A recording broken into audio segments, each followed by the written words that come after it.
Saudações, garotinhos e garotinhas, aqui, estudantes do Explique Direito. Estou de volta, finalmente, trazendo mais aulas de processo civil para vocês, tá? Peço perdão pela demora de postagens de aulas aqui no canal, tive alguns contratempos na minha vida, tive que trabalhar em outros lugares, não deu tempo de gravar aula, mas 2020, né? Prometi e quis voltar também, então estou aqui de volta para trazer mais conteúdo de qualidade para você se tornar o quê? Um profissional do CPC. Vamos lá então? Continuando aí a nossa aula, a gente parou no princípio, né? Princípio constitucional do processo civil. E agora a gente vai para o princípio do acesso à justiça. Esse princípio é bem legal, bem bacana, tenho certeza que você vai gostar. E também é um princípio muito importante para você, tá? Então, vamos aqui comigo? Antes de tudo, quero ler uma mensagem, uma frase que eu encontrei num livro que eu estava lendo, achei interessante colocar aqui para vocês, ó. O homem que souber os princípios pode selecionar com sucesso os próprios métodos. O homem que testar os métodos ignorando os princípios, certamente terá problemas. Então, perceba que os princípios são importantes, né? Então vamos lá, vamos aprender aqui o princípio do acesso à justiça. Olha só, primeira informação que nós temos aí é da doutrina de Marcos Vinícius Rios Gonçalves. Tá? Informação interessante, importante. Você pode copiar no seu caderno ou você pode adquirir a nossa apostila, tá bom? O link está aqui abaixo. Então vamos lá. Princípio do acesso à justiça, também chamado de princípio da inafastabilidade da jurisdição, que decorre da onde? Do artigo 5º, inciso 35 da Constituição Federal. Bem como no artigo 3º do Código de Processo Civil. Então, se você tiver com o vadimécum aí, pode abrir no artigo 3º e já dá uma lida, que vai estar escrito exatamente isso. A lei não excluirá da apreciação do Poder Judiciário lesão ou ameaça a direito. Então, a gente volta lá naquela primeira aula que eu fiz para vocês, né? Época em que as pessoas resolviam, elas tinham a própria tutela para resolver. O que acontecia? Graves injustiças, não é verdade? Fiz até um videozinho bem tosco, mas bem engraçado, bem legal para vocês, né? Do Carlos e do Lucas, depois do peão lá que mata, né? Que mata o carinha por conta da dívida que ele não tinha pagado. E aquilo, óbvio que é injusto. Então o Estado pegou para si e falou, opa, peraí, deixa que o papai aqui, o Estado vai resolver.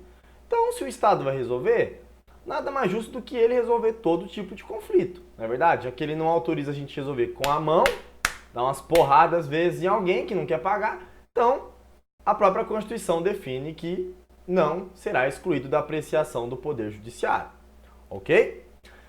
Ele se traduz no direito de ação em sentido amplo, isto é, o de obter do Poder Judiciário uma resposta aos requerimentos a ele dirigidos. Esse direito é amplo e incondicional. O Judiciário não pode se recusar a examinar e a responder os pedidos que lhe forem formulados. Então perceba o seguinte, o Judiciário ele não pode se recusar a responder os pedidos formulados. Professor, então quer dizer então que o juiz ele tem que resolver tudo que cai na mesa dele? Claro que não, né? Existem tipos de critério, de requisitos de ação que vocês irão aprender comigo mais à frente, que é o seguinte, existem condições da ação, existem condições necessárias para que a parte tenha interesse, tá? Interesse processual. Então, a parte ela tem que atingir essas condições e esses interesses. Se ela não atingir esses requisitos, esses critérios, não tem como o juiz analisar aquela ação. Exemplo, um traficante de drogas que entra no Poder Judiciário para cobrar um nóia que não pagou a droga. Peraí. A gente tem... O Estado, ajuda eu aqui. Você falou que você vai resolver tudo? Tá, o Estado vai resolver tudo. Porém, é algo ilícito, né? O objeto é ilícito. Como é que o juiz vai analisar isso? Como é que o juiz vai cobrar o nóia lá? Ah, mandou o oficial lá e cobrar o nóia porque ele comprou a droga aqui do traficante e não pagou. Claro que nesses casos, o Poder Judiciário ele vai se recusar de prestar a jurisdição, né? Por conta desses requisitos que não foram atingidos. Então vamos lá. Só para a gente usar aqui de exemplo para ficar bem facinho para você. Imagina aqui que o nosso autor vai lá no Poder Judiciário e fala: juiz, estou com um problema.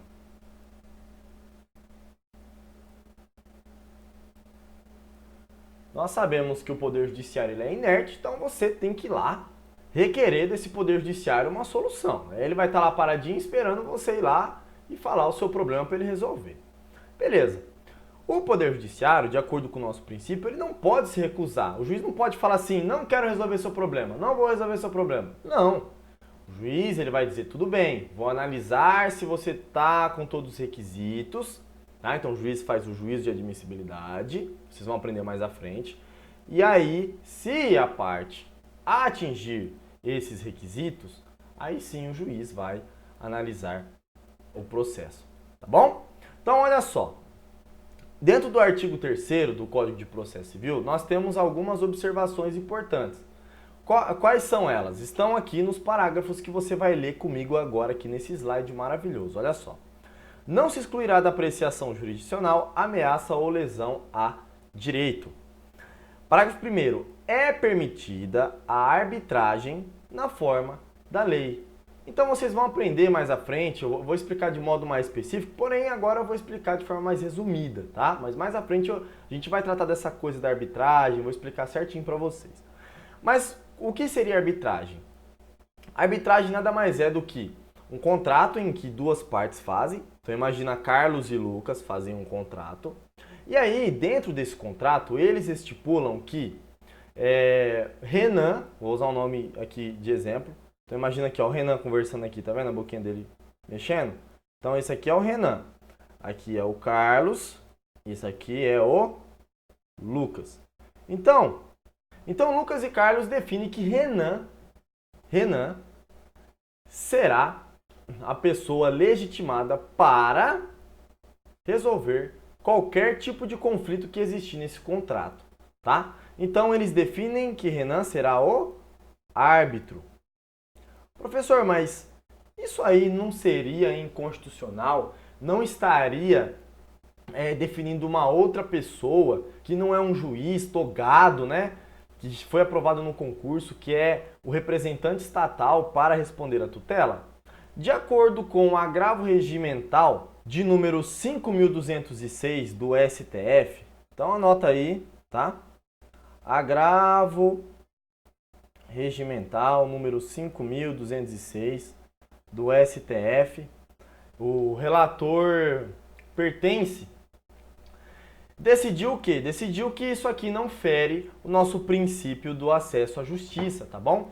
Mesmo porque as partes, através da sua própria vontade, estipularam o quê? Estipularam que haverá um árbitro. Então, se é a vontade das partes que esse árbitro resolva, tudo bem. Não obstante, as partes também podem optar pelo Poder Judiciário. Então, se elas quiserem, elas podem descartar o árbitro e entrar com o Poder Judiciário. Tá bom? Então, isso aí não fere o nosso princípio do acesso à justiça. Tá? Então, a arbitragem ela é totalmente constitucional. Não obstante, o Estado também promoverá, sempre que possível, a solução consensual dos conflitos. Então, assim como na Justiça do Trabalho, né, que vocês aprendem na faculdade que o juiz a qualquer momento ele pode requerer que as partes fazem ali uma audiência de conciliação, também na Justiça Comum, o juiz pode a qualquer momento dentro do processo, tá, e várias vezes tentar fazer a conciliação para que as partes cheguem num acordo de forma amigável, tá? Então isso é totalmente permitido e possível. A conciliação, a mediação e outros métodos de solução consensual de conflitos deverão ser estimulados por juízes, advogados, defensores públicos e membros do Ministério Público, inclusive no curso do processo judicial.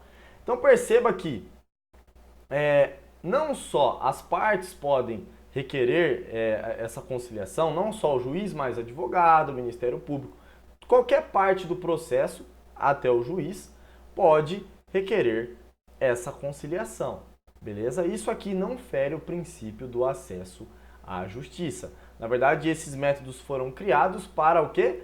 Para desafogar o Poder Judiciário, que a cada ano fica abarrotado de processos e ações, tá bom? Continuando aí, nós temos aspectos do princípio do acesso à justiça, que é a parte mais importante aqui da nossa matéria. Então, se você chegou até aqui, parabéns, você não fechou o vídeo, você vai aprender aquilo que é mais importante aqui do nosso princípio do acesso à justiça, tá bom? Quais são os aspectos? De acordo com a doutrina de Daniel Amorim de Assunção, nós temos dois aspectos. O primeiro deles é a relação entre a jurisdição e a solução administrativa de conflitos. Então, nessa aula, a gente vai ficar apenas nesse primeiro aqui, tá? Ó, relação entre a jurisdição e a solução administrativa de conflitos. Iremos ver só esse primeiro caso. Na próxima aula, parte 2, nós iremos analisar o acesso à ordem jurídica justa. Beleza? Então vamos analisar o que nós temos aqui de informação importante para você. Primeira coisa, imagina que você está com um problema, tá? Veio uma cobrança indevida de água lá na sua residência, tá? E a prefeitura é a responsável pelo departamento de água e esgoto, tá? Imagina que não é uma concessionária. Imagina que é a prefeitura que é a responsável. Beleza. Você vai lá no você vai lá no departamento de água e esgoto e tenta resolver, falar, ó, teve uma cobrança indevida aqui e tal. Beleza. O chefe do departamento de água e esgoto olha pra você e fala assim, cara, problema seu, eu não tenho nada a ver com isso, eu tô abarrotado de serviço, eu não quero saber de problema aqui hoje. Então, cara, ó, vai lá, paga essa conta errada aí mesmo e para de encher o saco. Beleza. Você, como um cidadão de bem, você precisa esgotar as vias administrativas para só então entrar no Poder Judiciário? Eu vou ser mais claro com você. Você precisa entrar com um processo na prefeitura para processar o departamento de água e esgoto, só para depois, se a prefeitura não te ajudar, você ir lá no fórum, falar, ô juiz, tô com um problema aqui, me dá uma força. Não, você pode ingressar diretamente no Poder Judiciário, tá? Então você pode, já tendo um problema aqui, então aqui é onde surgiu o problema, tá? Você já pode, primeiramente, ingressar com a ação no Poder Judiciário. Por quê? Porque o nosso princípio garante o acesso à justiça. E a regra é que o acesso à justiça independe, olha só o que eu estou falando agora, independe de requisitos anteriores. Essa é a regra. Pronto, professor. Agora que você falou que é regra, eu já entendi que existe exceção. Existe exceção mesmo. Vamos carimbar aqui a exceção? Carimba na tela aí para nós aí a exceção. Olha só.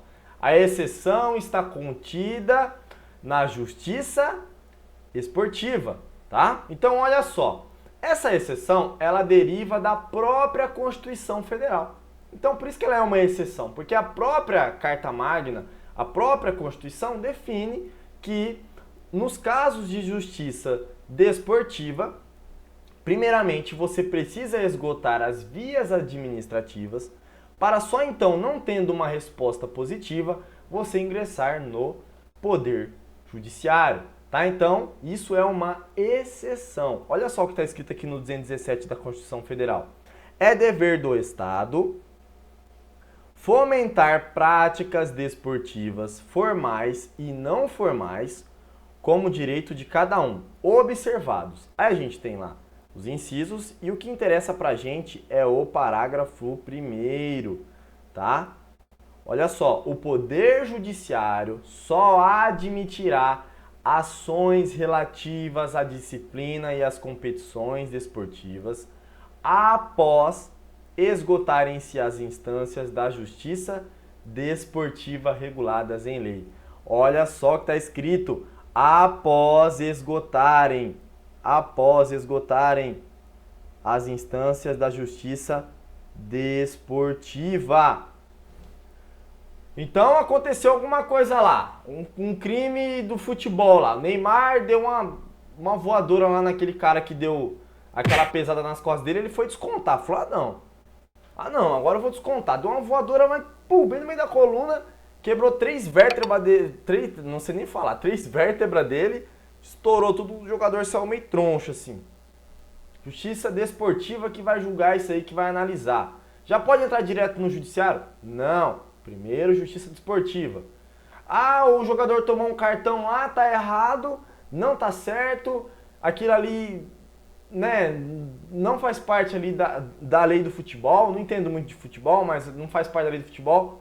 Já pode entrar no judiciário?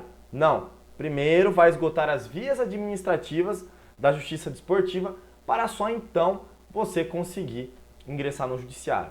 Beleza? Então, essa é a nossa exceção. Essa é a única exceção que existe aqui nesses aspectos do princípio do acesso à justiça. Mas cabe salientar que nós temos alguns requisitos que não é exceção, mas eles fazem parte do interesse de agir, ok? Então, olha só.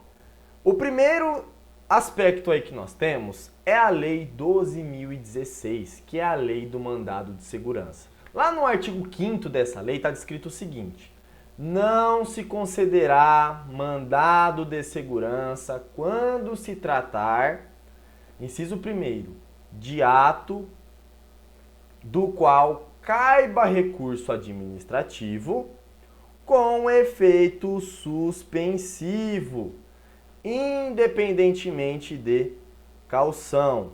Vou dar um exemplo para ficar bem fácil para você, tá? Você toma uma multa e aí desconta vários e vários pontos aí da sua carteira e você corre o risco de perder a carteira, tá? Você não chega a perder, mas se essa multa chegar para você, no momento que for descontar os pontos, você vai perder a sua carteira. No entanto, você tem a possibilidade de recorrer pedindo efeito suspensivo. E a própria administração garante no seu regulamento que se você auferir tal recurso, você não vai ter esses pontos descontados de imediato na sua carteira. Pois bem, se você tem essa possibilidade do efeito suspensivo, óbvio que você não vai entrar com mandado de segurança. Por quê? Porque o próprio artigo 5º da Lei do Mandado de Segurança já define isso para você. Ok? Porque se vai suspender o efeito, você não vai ter o prejuízo. Se você não tem o prejuízo, você não tem o interesse de agir, tá? Isso aqui que é interessante você aprender. Próximo tópico aí, habeas data e entendimento do STJ. Olha só, o habeas data só é cabível se houver recusa de informações da autoridade administrativa. Então pensa o seguinte, você vai lá na prefeitura, você precisa de informações acerca do seu imóvel, tá? Vai lá no setor de imóveis lá da prefeitura, chega lá e fala, ô amigão, tô aqui na fila aqui, ó, quero ser atendido. Aí o cara chega e fala, pois não, senhor. Então, cara, eu preciso saber de umas informações aí do meu imóvel, tá? Eu sou proprietário, tá aqui meu RG, tá aqui meus documentos que comprovam que eu sou proprietário. Só preciso saber ali como é que funciona o valor venal, como é que tá aqui na prefeitura. O cara olha pra sua cara e fala assim, ô amigão, seguinte, velho, tô quase na minha hora de almoço, tá? Tô de cabeça quente hoje, briguei com a minha esposa, entendeu? Meus filhos estão um saco, tem que buscar eles na escola. E é o seguinte, eu não vou te dar informação nenhuma, tá? Dá licença aí, sai fora, sai fora. O cara super mal educado, servidor público. E você já fala, porra, peraí, eu tenho direito de ter informação. Aí o cara fala, não, eu não vou te dar informação. Nesse caso, você tem o direito de ingressar com habeas data para receber essa informação ou algum documento de informação que está nesse setor público, tá? Mas imagina o seguinte, você, né, antes de ir lá na prefeitura, já pensa, eu acho que aquele cara vai me negar o documento. Já ingressa com a ação de habeas data no Poder Judiciário. Por óbvio, o juiz vai olhar aquilo e falar, peraí, você já foi lá na prefeitura já tentar pegar essa informação? Aí você vai olhar pra cara do juiz com cara de tacho, né? Falar, não. O juiz vai olhar pra você e falar assim, ué, mas como assim, meu filho? Você entra com habeas data aqui, você nem foi lá ainda tentar pegar a informação? Alguém te negou alguma informação? Não, juiz, não negou. Então, meu filho, então volta lá, tenta pegar a informação e só depois você vem com habeas data aqui, tá? Então você precisa ir lá, porque senão você não vai ter o interesse de agir, tá? Porque se você não vai lá no órgão público tentar pegar a informação e o cara até o momento não te negou, porque você não foi lá, como é que você tem interesse de agir? Beleza? Então habeas data somente após você ir lá e recusarem de te dar informação. Próximo aí, benefício previdenciário e entendimento do STJ. Isso aqui é importantíssimo. Nossa, isso aqui é muito importante para você, tá? Principalmente se você aí quer futuramente atuar nesse ramo da previdência, tá? Advocacia previdenciária. Olha lá. O interesse processual do segurado e a utilidade da prestação jurisdicional só se concretiza, olha só se concretiza, eu vou grifar para você, na hipótese de recusa de recebimento, de requerimento e da negativa de concessão do benefício previdenciário. Então imagine o seguinte, você está advogando lá para sua avó, você se formou, passou na OAB, pegou a carteira, sua avó olhou para sua cara e falou, filha, a avó quer aposentar. Dá uma força para a avó aí que a avó não aposentou ainda. Beleza, avó, eu vou te ajudar. Aí você espertão fala, eu vou arregaçar, não sei o que, já vai lá no judiciário e pá, uma ação. O juiz vai olhar pra sua cara e falar, ô amigão, é o seguinte, já foi lá no INSS tentar receber isso da sua avó? Aí você vai olhar com cara de taxa de novo? Não. Pelo amor de Deus, você não assistiu a aula do Explique Direito do professor Agnael? Não assistiu ainda? Rapaz, você tem que ir lá no INSS pedir, fazer o pedido de concessão. Só se eles negar, você vai voltar aqui no Poder Judiciário para a gente fazer aqui a ação e os procedimentos para sua avó receber. Por quê? Porque senão você não tem interesse de agir. O INSS nem te deu uma posição se ele vai aposentar sua avó ou não. Você já está aqui, já querendo brigar aqui no Poder Judiciário. Cadê seu interesse de agir? Então, aprenda o seguinte. Você precisa ir lá no INSS, fazer o pedido, né, de aposentadoria da sua vozinha. Aí se o INSS olhar para você e falar o seguinte, meu irmão, sua avó não vai aposentar não. Não vai, sua avó não vai aposentar. Aí sim você vai falar, não vai aposentar? Agora que a minha avó vai aposentar mesmo, porque agora eu vou entrar com uma ação no Poder Judiciário e vocês vão ter que aposentar minha avó. Aí, ó, 100% correto. Então, entendendo isso, você já consegue ter a posição de quê? De que existe uma diferença entre o princípio da inafastabilidade, ou seja, o princípio do acesso à justiça e os aspectos tanto da exceção como os aspectos do interesse de agir. Então, olha só, para você entender aqui, ó, esses aqui, deixa eu pegar a caneta que fica melhor, são aspectos do interesse de agir, não são exceções. Você precisa demonstrar para o judiciário esse interesse de agir. E como que você demonstra? Conforme eu demonstrei aqui para vocês, esses três aspectos existentes. Beleza? Só para a gente finalizar aqui com uma informação um pouco a mais para você, doutor, doutora, né? De qualidade, que vai ser, ou que já é e está se tornando, se não é ainda, profissional do CPC, tá? Olha só, quais são os três requisitos que o STJ definiu para que você tenha interesse de agir quando você for pedir aí, quando você precisar ingressar com uma ação previdenciária. Você precisa demonstrar um desses requisitos. Primeiro deles, que o seu requerimento administrativo ele foi negado, tá? Então, se você tiver isso em mãos, já tem o interesse de agir, já pode entrar lá no Poder Judiciário para requerer a pensão na sua vozinha.